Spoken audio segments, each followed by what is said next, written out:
On this video, we are making one of those signs that you see with someone's last name and when they got married, a nice little design. Normally these are made out of metal, but I don't have a CNC, but I do have a Cricut. So I designed one up in Cricut and then I cut it out, and I actually had to section it into 4 different sections to be able to make it this size. But we cut out the template and then we're going to actually router it out on some wood. Now, because I'm cheap, I'm going to use pallet wood. I have a whole bunch laying around since everyone used to like stuff out of pallet wood. But what I gotta do is I gotta remove all of the nails. Now, pallet wood comes in all various shapes and sizes, but usually nothing is straight. So I have to run everything through the joiner, straighten out one edge so I can get these things squared up. Then once one edge is squared up, I just run it through the table saw to get both edges parallel to each other. So I'm gonna have to do this glue up, and like glue 2 of them, and run them through the planer and then glue the 3rd one on. I'm going to do that so it's less sanding and less work later on. I only have a 13-inch wide planer, so I can't go hog wild like I need to. So I'm trying to figure out the way that I like it to look before I start my glue and try to get my pieces good enough, which I think is about right there. So now I'm going to glue these in a couple different sections, trying to keep them as flat as possible, yada yada yada. Macky macky macky, yaki yaki yaki.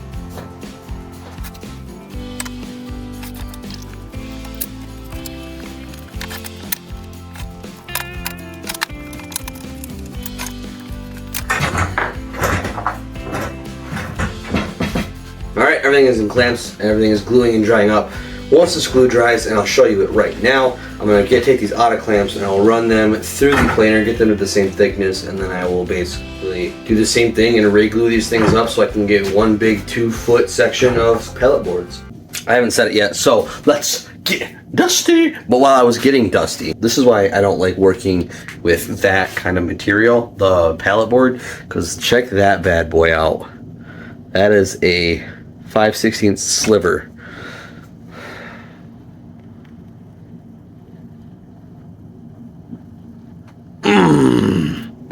Yeah.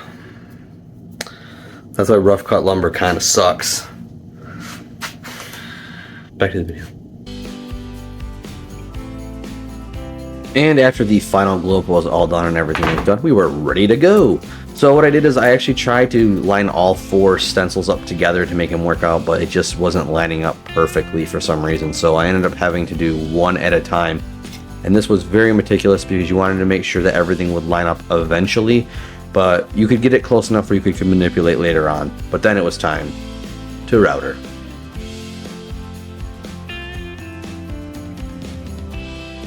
It took me about 45 minutes to get this template all traced out. Wasn't very fun, wasn't very easy, but now I have to decide what is going to be routed out, what is going to be left, and then when I'm routering, I have to remember what I'm supposed to router and what I'm not supposed to router.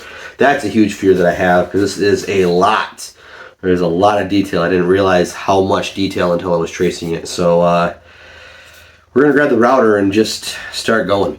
So I'm starting off with a 1/4 inch router bit, and I'm gonna go along to get all kind of close to the edges. I'll go through the edges with a Dremel and it's like a 1/16 router bit to get a little more of that detail in there. But I'm gonna go through with this 1/4 inch, get that, and then I can go with a 1/2 inch for the bulk material that really is gonna have to be removed.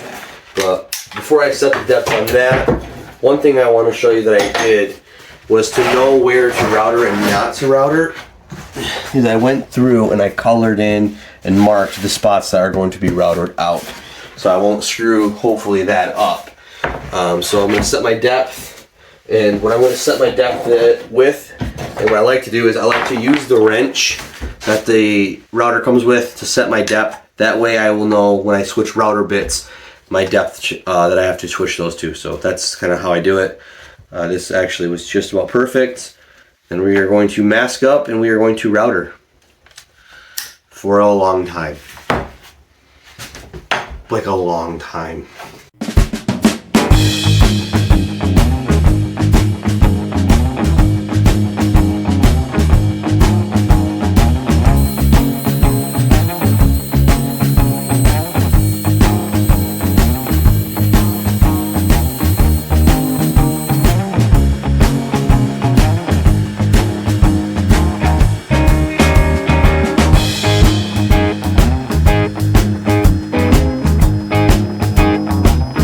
Okay, so this is how it looks after the first initial go ahead. Like just trying to get everything as close as I could.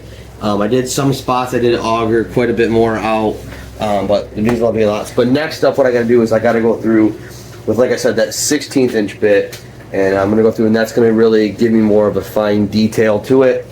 In case you're wondering, just that first bit pass alone was about 35 minutes. So this detailed one will probably take about that long, maybe, yeah, about that long.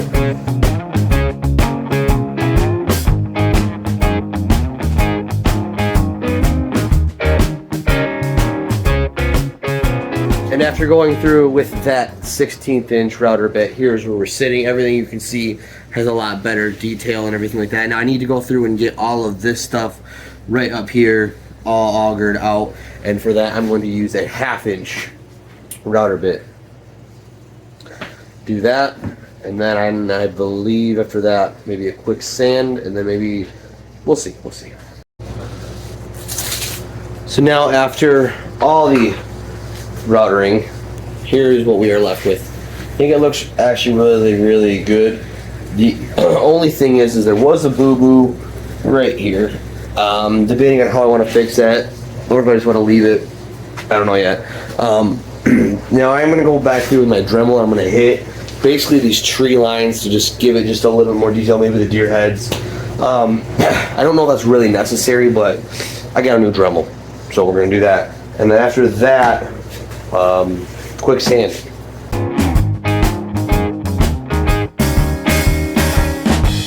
So I got the new Dremel, and I put the sanding attachment on it, and it actually works absolutely fantastic. It's one of the main reasons why I wanted to get a better Dremel. I had the really cheap version, and it just didn't have the balls to whenever I apply pressure, it would just kill out. So I went with the bigger one, and the reason I wanted it was for doing stuff like this, because I'm able to get a lot more intricate with it.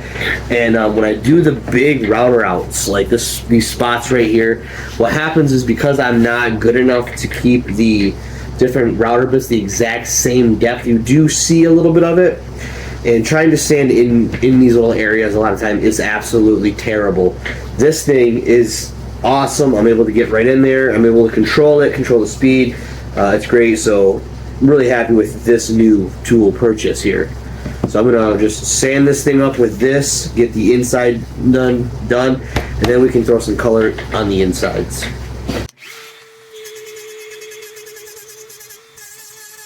So this thing is ready to paint the inside and then start sanding it and get all the stuff to pop. But I've been going back and forth on if I want to do it now or if I want to wait. And I think I'm going to wait. I think what I'm going to do is I'm actually going to cut the shape out. And then I know that you can't really tell, but this thing actually has curled up like this from just being wood. So I'm going to have to add some angle iron on the back and bolt that in to two sides there, and that'll keep it flat. So I think I'm going to do that first, and then that way what it'll also do is it'll strengthen it so it won't blow apart, because it's just glued and there's nothing beyond the glue holding it together. So I'm going to cut it, and then I'm going to get that metal so I can bolt that metal to the back, and then I'll come back to this, because there's no point in doing this if I screw it up after that. So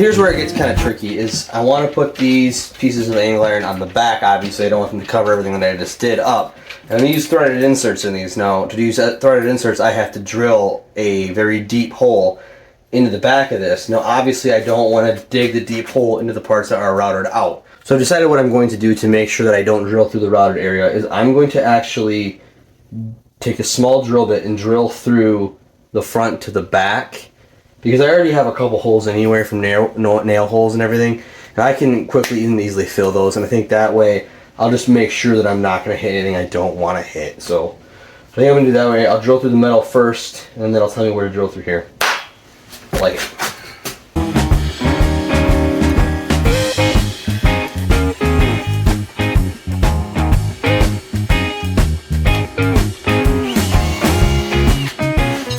So before I actually insert the threaded inserts, what I'm going to do is I'm going to brush on a little bit of super glue on there to help hold.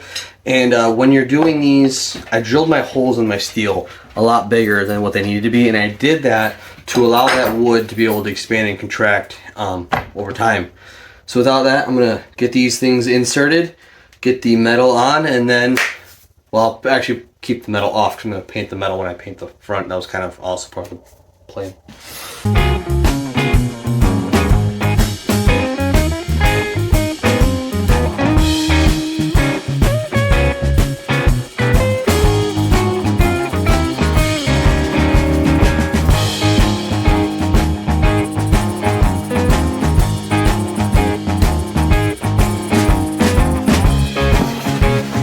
She is all dried up and ready for my favorite thing in the entire universe, which is sanding. Now, when I sprayed this thing, obviously it got moisture with it and it started to cup really bad. So I already put the metal on the back. Now you do see it does stick out.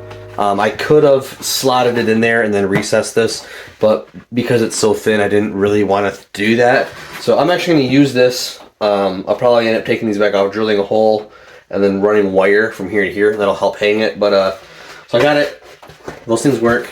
We're flat again. Now I have to, unfortunately, sand a lot. As tedious as sanding is, it is very important to this because it pops all that routering. It gets that color to pop against that natural wood grain. Started off with 80 grit, worked my way down. Here's what it looks like after just sanding. Here's what it looks like after I use some gray stain on there. And then here's what it looks like after, I think I put 5 coats of an outdoor sealant clear on it. So I took these off so I could get some of the sealant underneath there to seal the wood completely. And as you can see, this is what I'm talking about with that warpage that happens for these things. So you put this in.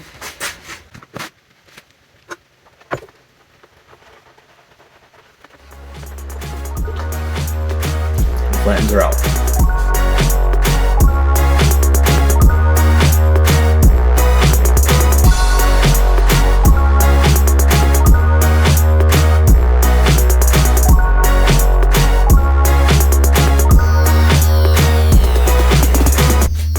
This thing is the nicest thing that I have ever routed.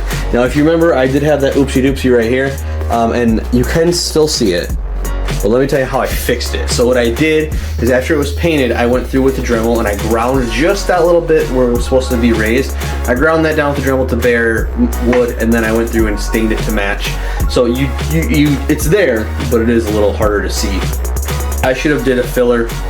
Could have fixed it different ways. On the back, I did just wrap some wire in between the 2 steel pieces to hang it. Now, on Amazon, one like this size, costs like 90 bucks, which really isn't that bad because it comes powder coated and it's steel.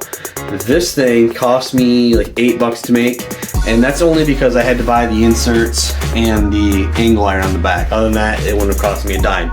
Unless you want to talk my time. I've got probably about 5 to 6 hours into making this. So, do you have more money or you have more time? But I'm really happy with how this thing turned out.